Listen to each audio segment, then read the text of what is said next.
This is Art Life Video Vlog, day 162. My name is Josh McQuary.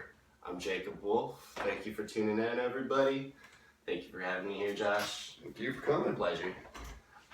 So do you want to tell us a little bit about yourself? Yeah. Kind of a nomad. Been traveling around my entire life. It's the longest place I've lived in the last 7 years. I've been doing art since pretty much day one. And that's what I do. I do art. I like to draw a lot of vaginas and titties on everything with monsters. I love vaginas and titties. Monsters are pretty cool. Yeah. So you started out day one, art, drawing. Did you start out drawing titties and vaginas and monsters? Monsters. Monsters. Yeah. It wasn't until I realized when I got older that I can totally draw titties and vaginas and things now and get away with it. Right on. That I started doing that. How did people, like family members, friends, react to the monsters? My family's always been super supportive. As soon as they saw that I had any type of inkling of talent for anything, they pushed me in that direction. Just happened to be art, so they were getting me how to draw superhero books, how to draw monsters books, all the shit that I was interested in at that same time. Right on. Yeah. Did you take classes for it? Nothing besides regular, just art classes through school. I ended up going to college at the Art Institute in Sacramento, and I did that for a couple years before I said later. Yeah, not your thing. Yeah, not my thing. But I got a lot of live drawing in, I got a lot of anatomy in, so I got a lot of helpful tools that I use now. I did about a year at the Art Institute here in Portland. It's terrible, right? And I liked the class. It was expensive. Super expensive. And they kicked me out because I fell behind on payments. Other than that, I was really having a great time and excelling. Yeah. But want to go back, photography and Cool. art. I love it. Yeah. But money. Yeah, didn't work out But at the money. time. Yeah. So you dropped out. Yeah. After 2 years, and then what happened? Then after that, I moved to Chicago, where I lived inside of a little 8x4 closet for a little over a year. Just had some friends out there and wanted to live in Chicago, and did that. Did a couple cool art shows out there called Echoes of Chicago. What kind of art are you creating, putting into shows at this time?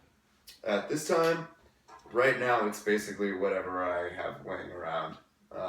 It goes so fast, I can't hold on to a piece to save my life. Wow. So It's a good problem to have. It's a good problem, and it's a shitty problem because, yeah, I'm selling my art and it's getting out there, but they're the only person getting to see it, Mm-hmm. I'm not getting to share that with everybody. So I think the new thing is I'm just going to hold off on selling my originals. Just do the prints. Yeah, you'd be amazed how many people don't have any interest in the prints at all. They just want the original.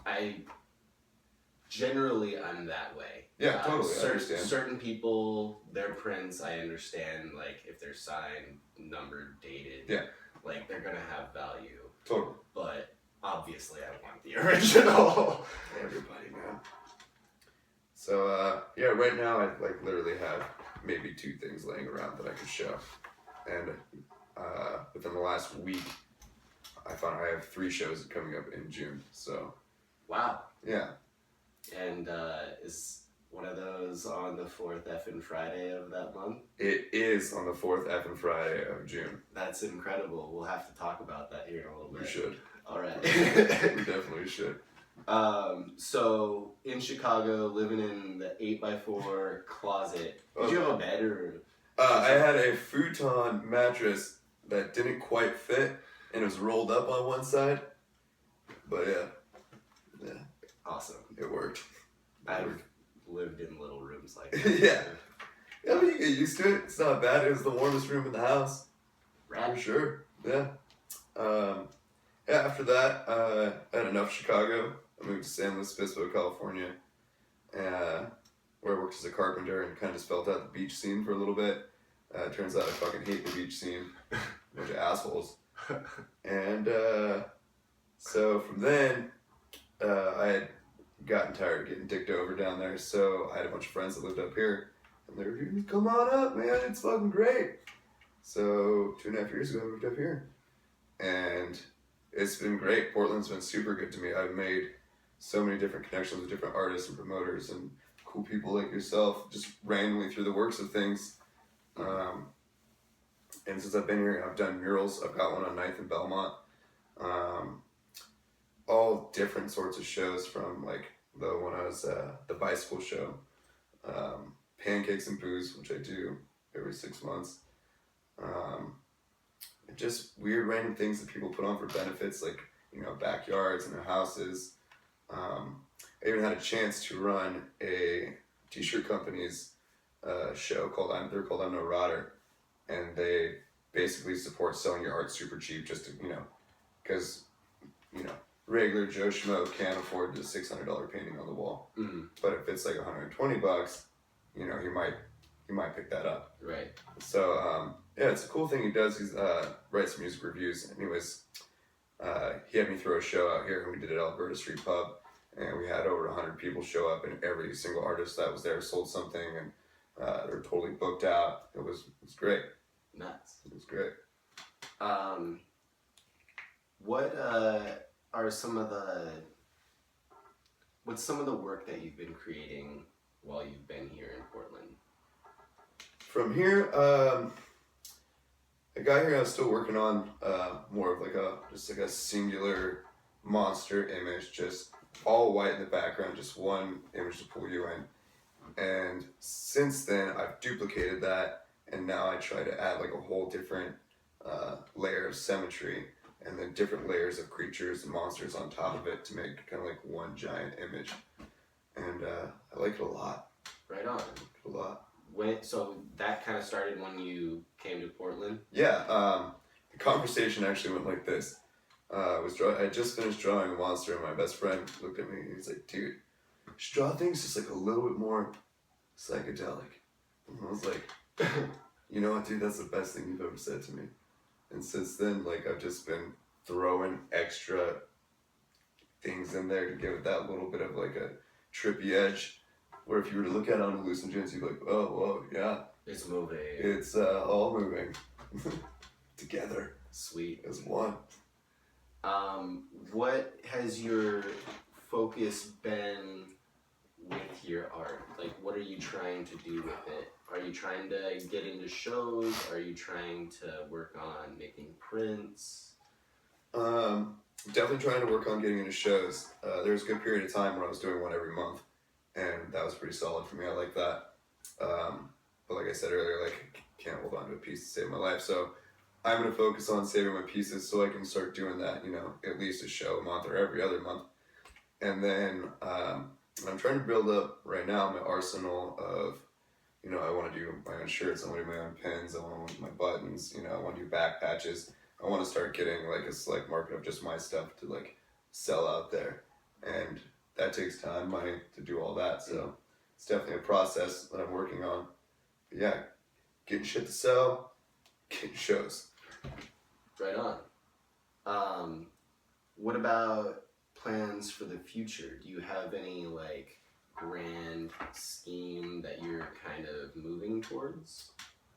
Honestly, man, I think the only thing I'm moving towards is just to do this enough for someone to notice, to make it so I don't have to, that I can do this every day instead of having to go my, you know, 9 to 5 or like everyone else. What do you do during the day? I print t-shirts. Print t-shirts. I print t-shirts, yeah. Nothing really fun or exciting, you know, like construction companies or churches or youth groups or YMCAs, like just your typical average, hey, we need this shit print. It's boring stuff. But it's cool, the money's good, you know, keeps the lights on, and it's not a bad job. Like, I'd rather be doing that than a lot of different things. Sure, it's an industry where you can learn. Oh yeah. Oh yeah. Useful things. Exactly. So if I ever wanted to get a screen printer in here and just like do it myself, I know how to do it. That wouldn't be a problem. So the last thing that I wanted to talk about is the 4th F and Friday Gallery. Yes. I guess we can talk about the other galleries that you're going to be a part of? You said there's a couple others that you're going to do in June too. There is the Pancakes and Booze, which is the end of June as well. I think it's Thursday. Not sure on the date. And then I was recently contacted through a dispensary in Northwest Portland that needs people like to show for 2 months at a time. So she's gonna hit me back up in the beginning of June, and hopefully during the course of May I produce enough work that she can have that and hold on to it. Right on. Yeah, and that's at 2 different locations. It trades off. Oh, neat. So like 1 month at Yeah. each spot. Yeah. And I would tell you those locations, but I don't remember off the top Details. of my head. Not important. So, 4th effing Friday, June 24th, there is going to be a very large gallery for all of the artists that I've interviewed. All of the artists that I've interviewed on the Art Life video blog have gotten an invite.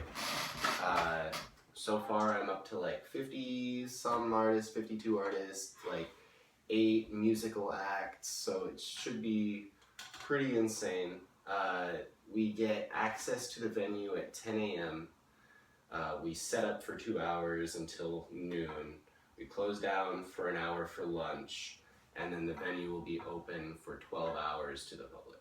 Nice. 1 p.m. to 1 a.m. Awesome. Party. Music. There's gonna be hopefully food, booze.